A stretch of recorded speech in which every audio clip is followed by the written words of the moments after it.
La seconda corsa, una prova di categoria E per cavalli anziani, premio The Laurel Hall, con l'1 Downtown AS Sandro Miraglia, 2 Club Wise AS Roberto Vecchione, 3 Eclissi BFC VP dell'Annunziata, 4 Elegante Dan Lorenzo Baldi, 5 San Sebastian Vincenzo Luongo, 6 Flash Gar Antonio Di Nardo.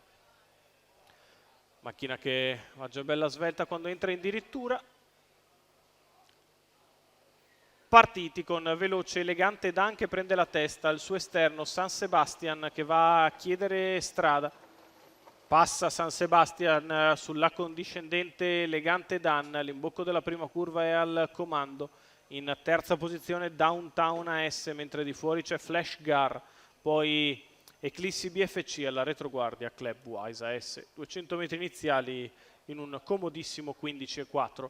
Viene con decisione Flash Gar che dava puntata sulla retta opposta alle tribune, va all'attacco di San Sebastian, viene fuori un bello strappone, 14,3 e Flash Gar riesce a trovare posto in seconda posizione alla corda. Antonio Di Nardo che tramuta così una situazione tattica svantaggiosa in una quantomeno positiva seconda posizione alle spalle del favorito. 44,7 per i primi 600 di gara, San Sebastian a guidare, Flash Gar alle sue spalle, poi Elegante Dan, quindi Downtown AS, ancora Eclissi BFC e Club Wise AS. Completamento degli 800 in un minuto. Si approccia alla curva di destra per l'ultima volta con sempre a comandare il figlio di Ready Cash. Alle sue spalle c'è Flash Gar, poi Elegante Dan, Downtown AS, muove dalla quinta posizione Eclissi BFC, chilometro in 1,16.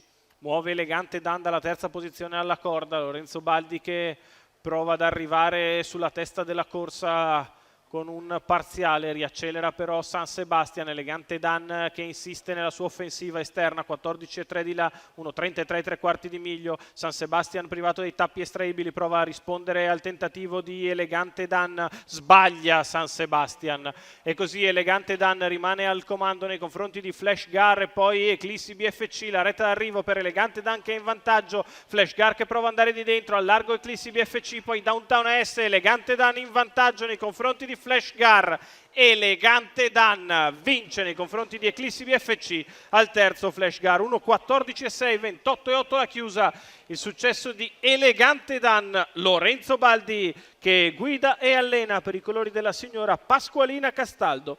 Ritorna al top della forma il figlio di Nadal Sheba che va al comando, manda via San Sebastian, poi negli ultimi 600 metri spara 42,5 di fuori. Passa e vince Elegante Dan e Lorenzo Baldi.